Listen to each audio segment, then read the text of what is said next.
Advocate Sakhawat Hossain Khan বর্তমানে নারায়ণগঞ্জ মহানগর বিএনপির আহ্বায়কের দায়িত্ব পালন করে আসছেন।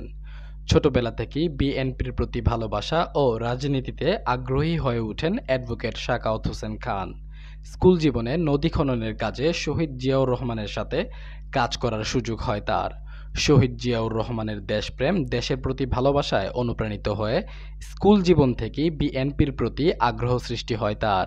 নারায়ণগঞ্জ তুলারাম কলেজে অধ্যয়নরত অবস্থায় ছাত্রদলের একজন সাধারণ কর্মী হিসেবে বিএনপির রাজনীতির সাথে পুরোপুরি সম্পৃক্ত হন অ্যাডভোকেট সাখাওয়াত হোসেন খান। তখন থেকেই বিএনপির বিভিন্ন মিটিং মিছিলে যোগদান করেন তিনি। এভাবেই ছাত্রদল ও যুবদল থেকে অধিষ্ঠিত হয় নারায়ণগঞ্জ মহানগর বিএনপির আহ্বায়কের পদমর্যাদায়। অ্যাডভোকেট সাখাওয়াত হোসেন খান বর্তমানে দাপটের সাথে বিএনপির রাজনীতিতে সক্রিয় এক অতন্দ্র প্রহরী। তার তত্ত্বাবধানে গঠন হচ্ছে নারায়ণগঞ্জ মহানগর বিএনপির বিভিন্ন অঙ্গ সংগঠনের কমিটি। আমরা স্বাধীনতার পরে যে সময় আমরা স্কুলে লেখাপড়া করি, আমরা এই দেশ সমাজের যে একটা বিশৃঙ্খল অবস্থা সেটা আমরা লক্ষ্য করছি।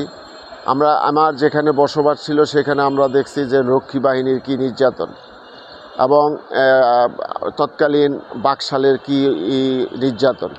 সেই নির্যাতনের কারণেই আমরা ওই সময় আওয়ামী লীগের প্রতি একটা আমাদের বিরূপ প্রতিক্রিয়া সৃষ্টি হয় এবং আমরা দেখতাম ওই সময় যে রাত্র হলেই একটা ডাকাতি বা একটা একটা খারাপ পরিস্থিতি ছিল। ওই সব কারণে যে সময় আপনার বাংলাদেশে 7ই নভেম্বর 75 সনে সিপাহী জনতার বিপ্লবের মাধ্যমে শহীদ রাষ্ট্রপতি জিয়াউর রহমান এই বাংলাদেশের ক্ষমতায় আসলেন। ওই সময় আমরা অল্প বয়স, কিন্তু দেখলাম যে এই দেশের মানুষ কিন্তু ওই বিপ্লবটাকে একেবারে সহজভাবে নিয়েছে এবং স্বাগত জানিয়েছে। সেই স্বাগত জানানোর মধ্যে আমরাও ছিলাম। আমরা পরবর্তীতে জিয়াউর রহমান যেভাবে দেশকে সামনের দিকে এগিয়ে নিয়ে যাচ্ছিল এবং দেশের মানুষের পক্ষে কাজ করছিল এবং সাম্রাজ্যবাদী বিরোধী একটা চেতনা তার মধ্যে ছিল, সেই চেতনার প্রতি আমরা উদ্বুদ্ধ হই এবং পরবর্তীতে জিয়াউর রহমান যে সময় হানা ভোট দেয় সে সময় আমার মনে আছে যে আমি সেই পোস্টার আমি লাগিয়েছি। পরবর্তীতে বিএনপি গঠিত হয়েছে, ছাত্রদল গঠিত হয়েছে। আমরা প্রথমে ছাত্রদলের প্রাথমিক সদস্য ছিলাম, পরবর্তীতে যুবদল করেছি, সর্বশেষ বিএনপির দীর্ঘদিন যাবৎ বিএনপির রাজনীতির সাথে জড়িত। এই অবস্থায় আমি জিয়াউর রহমানের প্রতি আকৃষ্ট হই এবং বাংলাদেশ জাতীয়তাবাদী দলের একজন সমর্থক হিসাবে এই দলের পক্ষে কাজ করা শুরু করি। তারই ধারাবাহিকতায় আজকে আমি এ পর্যায়ে এসেছি। তুলারাম কলেজে পড়াশোনা শেষ করে পরবর্তীতে নারায়ণগঞ্জ আইন কলেজে ভর্তি হয়ে দেখতে পান কলেজের ছাত্রছাত্রীরা বিভিন্ন দিক থেকে অধিকার বঞ্চিত ও বৈষম্যের শিকার। কলেজের বাইরের ছাত্ররা আইন কলেজের ছাত্রছাত্রীদেরকে লাঞ্ছিত ও বঞ্চিত করত এবং সৃষ্টি করত বৈষম্যের। এমন অবস্থায় অ্যাডভোকেট সাখাওয়াত হোসেন খান কলেজের ছাত্রছাত্রীদের অধিকার আদায়ের লক্ষ্যে আন্দোলন শুরু করেন। সে আন্দোলনের ফলশ্রুতিস্বরূপ গঠন করা হয় ছাত্রছাত্রী সংসদ এবং রচনা করা হয় সংবিধান, যা এখনও ছাত্রছাত্রীদের অধিকার প্রতিষ্ঠার লক্ষ্যে বহাল আছে।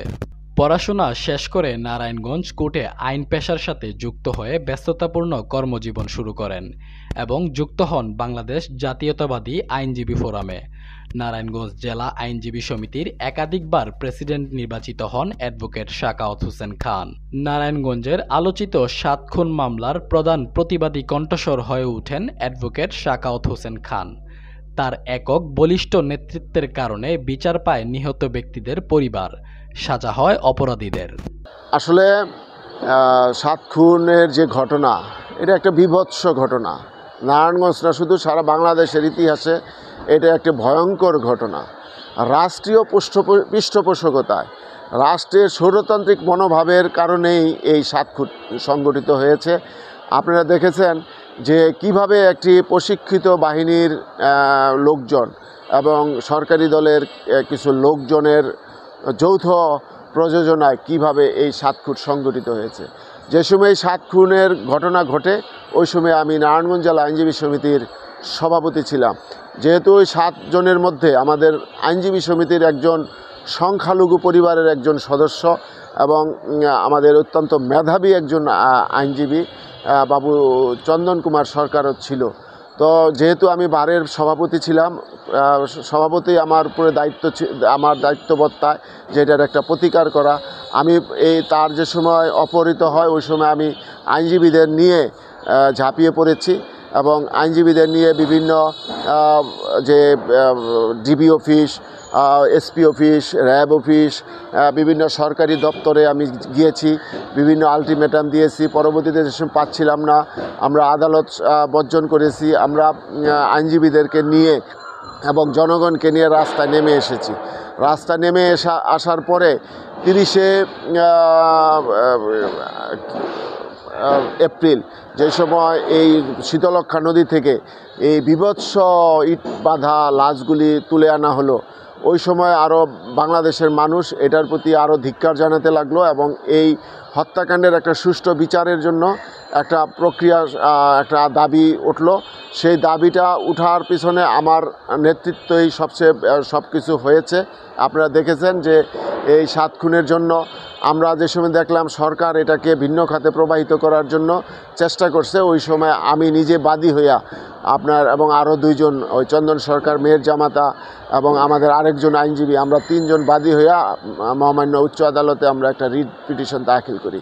আমাদের ওই জাতীয় একজন আইনজীবী, আমাদের প্রখ্যাত আইনজীবী ডক্টর কামাল হোসেন আমাদের পক্ষে ওই সময় দাঁড়ায় এবং শুনানি করে এই মামলাটি র্যাবকে জিজ্ঞাসাবাদ করার এবং তাদেরকে আইনের আওতায় এনে সুষ্ঠুভাবে তদন্ত করার জন্য একটা হাইকোর্ট থেকে একটা নির্দেশনা প্রদান করে। সেই নির্দেশনায় এখানে একটি টার্নিং পয়েন্ট হিসাবে কাজ করে এবং সেই টার্নিং পয়েন্ট হিসাবেই এই র্যাবকে যে সময় হাইকোর্টের নির্দেশনা অনুসারে গ্রেপ্তার করা হয়, গ্রেপ্তার করার পরেই এই ঘটনাটি বের হয়ে আসে এবং এই ঘটনাটি এভাবে বের হয়ে আসে নাই। নারায়ণগঞ্জে আমাদেরকে আমার ডাকে হরতালের ডাক দিতে হয়েছে। এই 58 দিন আদালত বর্জন হয়েছে। নারায়ণগঞ্জে রাজপথ, রেলপথ অবরোধ হয়েছে। ব্যাপক আন্দোলন আমরা গড়েছিলাম এবং নারায়ণগঞ্জের মানুষ সেই আন্দোলনে শরিক হয়েছিল। শুধু নারায়ণগঞ্জের মানুষ না, আপনার বাংলাদেশের সকল আইনজীবীরাই কিন্তু এই আন্দোলনে শরিক হয়েছিল, দলমত নির্বিশেষে সবাই শরিক হয়েছিল এবং সাধারণ মানুষ এই হত্যাকাণ্ডের একটি সুষ্ঠু বিচার দাবি করতেছিল। সেই প্রেক্ষিতেই কিন্তু এই নারায়ণগঞ্জে এই র্যাবের একজন যে প্রধান কর্নেল তারেক সাঈদের নেতৃত্বে যে হত্যাকাণ্ডটি ঘটে তাদেরকে বের করতে সফল হয়েছিল। কিন্তু ওই সময় রাষ্ট্রীয় পৃষ্ঠপোষকতার কারণেই ওই সময় শামীম ওসমান এবং ওই যে র্যাবের অতিরিক্ত মহাপরিচালক জিয়া, তাকে সম্পৃক্ত করা সম্ভব হয় নাই। তো এই হলো অবস্থা। তো এই অবস্থার মধ্যে আমরা ওই সময় আমার প্রতি জীবন নাশের বহু হুমকি এসেছে, অপহরণ করার, তুলে নেওয়ার অনেক চেষ্টা হয়েছে, কিন্তু আইনজীবীরা এবং নারায়ণগঞ্জের মানুষ এবং সারা বাংলাদেশের মানুষের চোখ এবং মিডিয়াগুলোর চোখ আমার প্রতি ছিল, সুনজর আমার প্রতি ছিল, যার কারণে তারা আমার ক্ষতি করতে পারে নাই। আল্লাহ আমাকে বাঁচিয়ে রেখেছে এবং এই হত্যাকাণ্ডের একটা বিচার হয়েছে। আশা করি এই হত্যাকাণ্ডের এই যে সুষ্ঠু যে বিচার হয়েছে, বিচারের রায়টা অবিলম্বে কার্যকর করার জন্য আপিলের ডিভিশন থেকে একটা নির্দেশনা আসবে, সেই আশায় এখন আমরা বুক পেতে আছি। গত 17 বছর বহু ত্যাগ তিতিক্ষাকে সাথে নিয়ে বহু অন্যায় অত্যাচার সহ্য করে জুলুমের রাজ্যে টিকে থাকার আরেক নাম অ্যাডভোকেট সাখাওয়াত হোসেন খান। গত 17 বছরে অনেকবার যেতে হয়েছে কারাগারে, অন্যায়ভাবে শিকার হয়েছেন নির্যাতনের।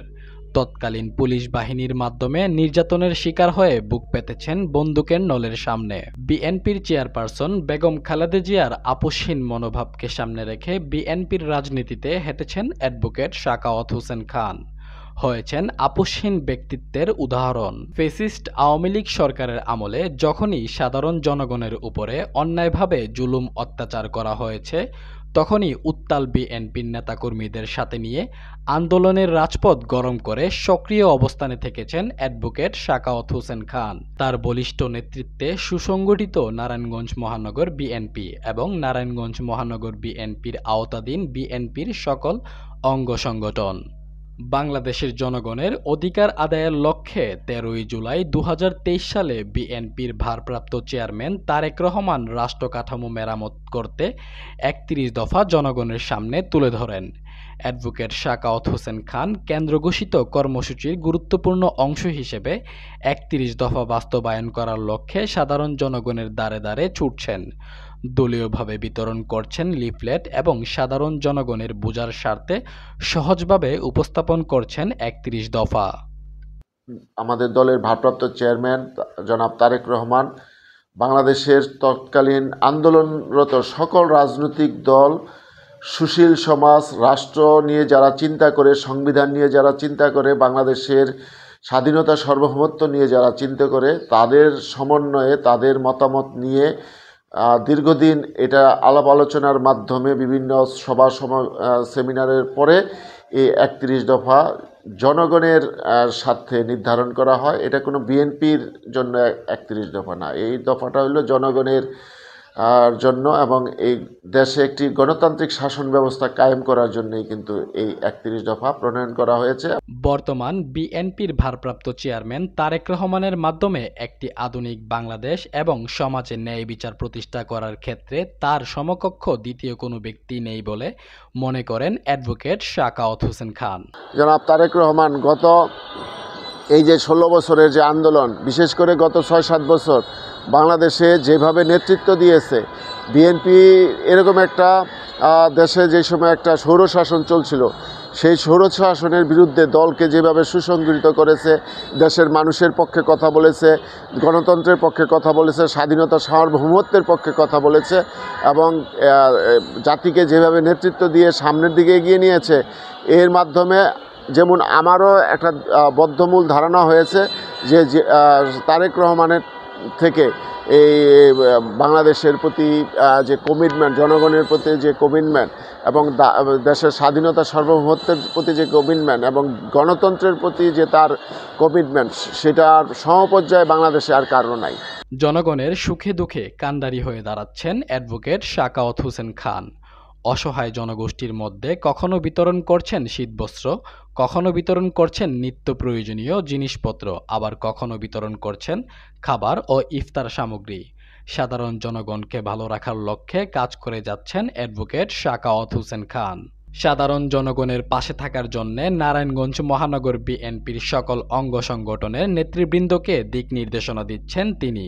তার বলিষ্ঠ নেতৃত্বের কারণে নারায়ণগঞ্জ মহানগর বিএনপির নেতাকর্মীরা জনসম্পৃক্ততামূলক কাজের প্রতি তুলনামূলকভাবে বেশি আগ্রহী হয়ে উঠেছেন। জনগণের জন্য অ্যাডভোকেট সাখাওয়াত হোসেন খান যে ধরনের কার্যক্রম পরিচালনা করে যাচ্ছেন, তাতে সর্বস্তরের জনগণ জোরালো সমর্থন করছেন তাকে। সাধারণ জনগণের ভালোবাসায় সিক্ত হয়েছেন অ্যাডভোকেট সাখাওয়াত হোসেন খান। সাখাওয়াত ভাই আমাদের এলাকায় খুব পরিচিত মানুষ। তিনি আমাদের মাঝে মাঝে খোঁজখবর রাখেন। তিনি শীতের মধ্যে কম্বল বিতরণ করেছেন এবং এখনও মানুষ যদি বিভিন্ন সমস্যা পড়ে তিনি খোঁজখবর রাখেন। এলাকার সবাই পরিচিত, আমরা তাকে ভালোবাসি। এই বন্দর এলাকার মানুষ তাকে খুব ভালো করে চিনি, ভালোবাসে। সাখাওয়াত হোসেন সাহেব আমাদের এখানে আসে, উনি অনেক ভালো, আমাদের খোঁজ খবর নেয়। অ্যাডভোকেট সাখাওয়াত হোসেন উনি ভালো লোক, ইচ্ছা করলে এই দেশের অনেক কাজকর্ম করব। বন্দরের নারায়ণগঞ্জ 5 আসনে ভালো লোক, তারে মনোনীত করার জন্য আমরা সাপোর্ট করে গেলাম। কারণ অ্যাডভোকেট সাখাওয়াত খান অনেক ভালো লোক, তার এই দেশের জন্য, এই এলাকার জন্য অনেক অবদান আছে। তারে সে অনেক মানুষে ভালোবাসে, তার ভালোবাসা নিয়ে মানুষ আছে, মানুষ চায় সে দেশেই থাকুক, তার উন্নয়নের দিকে তাকে তারে অনেক মানুষে সাপোর্ট করে, তারে অনেক ভালোবাসে। সে 5 আসনের মাননীয় প্রার্থী হিসাবে এই এলাকার মানুষে চায়।